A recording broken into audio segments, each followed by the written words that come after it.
ధన్యవాదాలు అధ్యక్ష. గతంలో మనం చూసేవాళ్ళం సంఘ విద్రోహ శక్తులు అంటే ఏదో బయటి దేశాల నుంచి వచ్చి ఇక్కడ టెర్రరిస్ట్ యాక్టివిటీస్ చేసి ఇక్కడ యొక్క శాంతియుత వాతావరణాన్ని మన భారతదేశం వాతావరణాన్ని డిస్టర్బ్ చేయడానికి చేసేవాళ్ళని తీవ్రవాదులు అనేవాళ్ళము, సంఘ విద్రోహ శక్తులు అనేవాళ్ళము. కానీ 2019వ సంవత్సరం నుంచి దీని అర్థం మారిపోయింది. గత పాలకులు గాంజా అనే మత్తు పదార్థాన్ని రాష్ట్రం మొత్తం తీసుకొచ్చి ప్రజల మీద దాడులు అనేది పెరిగిపోయాయి. ఈ గాంజా సేవించిన వాళ్ళు సామాన్య ప్రజల మీద దాడులు చేయడము, వాళ్ళని ఇబ్బందులు గురి చేయడం జరుగుతూ ఉంది. అధ్యక్ష, ఒకప్పుడు గాంజా అనేది పెద్ద పెద్ద నగరాలకి, పెద్ద పెద్ద సిటీస్కి మాత్రమే పరిమితమయ్యేది ఉంది. ఆ సిటీస్లోనే పబ్బులలో, రెస్టారెంట్లో అవైలబుల్ ఉంది. ఇప్పుడు గాంజా అనేది చిన్న మండల స్థాయికి, గ్రామ స్థాయికి చేరుకోవడం జరిగింది. ఇప్పుడు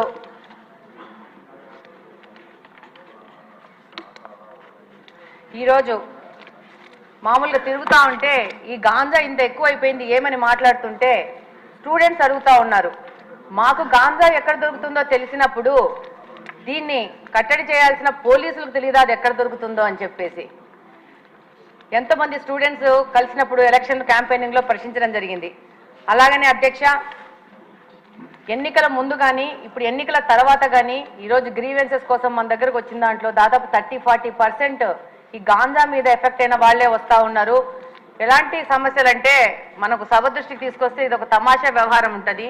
పిల్లాడు గాంజాకి అడిక్ట్ అయ్యాడని చెప్పేసి దాంట్లో నుంచి బయటికి తీసుకురావడానికి ఏవో మాయలు మంత్రాలు అని చెప్పేసి ఎవరో సాముల్ని మీద ఆధారపడి వాళ్ళు వచ్చి వాళ్ళ ఇంట్లో ఉన్న బంగారం అంతా చూసి వీడు గాంజా మీద ఎఫెక్ట్ అవుతున్నాడు ఈ అబ్బాయి అని చెప్తే వాళ్ళు ఆ బంగారంతా దొంగతనం చేసుకుని వెళ్ళిపోతే ఆ కేసు ఇప్పటికీ కడపలో 2 టౌన్ పోలీస్ స్టేషన్లో FIR రిజిస్టర్ అయ్యింది. నిన్న 1 వీక్ బ్యాక్ కూడా సదరు మహిళ వచ్చి నాది ఏదో సమస్య తీర్చండి అని చెప్పింది. అంటే దాదాపు సామాన్య ప్రజలు ఈ గాంజా వల్ల ఎంత ఎఫెక్ట్ అయ్యారంటే అసలు ఈ 5 సంవత్సరాల్లో మిగతా సమస్యలు ఒక ఎత్తు అయితే గాంజా సమస్య అనేది ఇంకొక పెద్ద ఎత్తుకు చేరుకోయింది.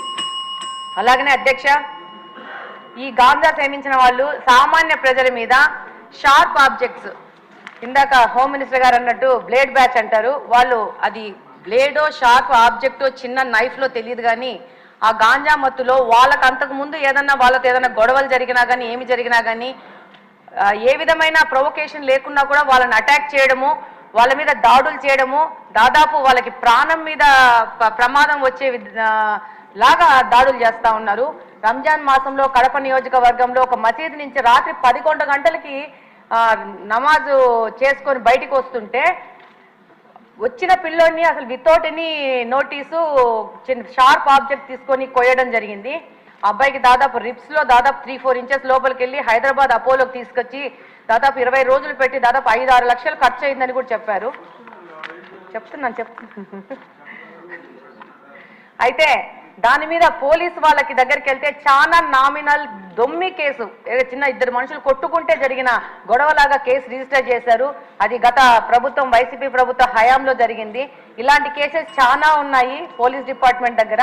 వాటన్నిటిని కూడా మళ్ళీ చెక్ చేసేసి వాటిని సరైన FIR రిజిస్టర్ చేసి వాళ్ళకి న్యాయం చేయాలని కోరుకుంటున్నాను. అలాగనే ఈ గాంజా మీద ఒక స్పెషల్ టాస్క్ ఫోర్స్ ఏర్పాటు చేసి ప్రత్యేకంగా మీకు అవసరం ఉంటే నాకంత తెలియదు కాబట్టి స్పెషల్గా రిక్రూట్ చేసుకునైనా కూడా దీని మీద ముందుకు పోవాల్సిన అవసరం ఎంతగానో ఉంది. లేకపోతే సమాజం మొత్తము పాడైపోయే ప్రమాదం ఉంది. ధన్యవాదాలు అధ్యక్ష.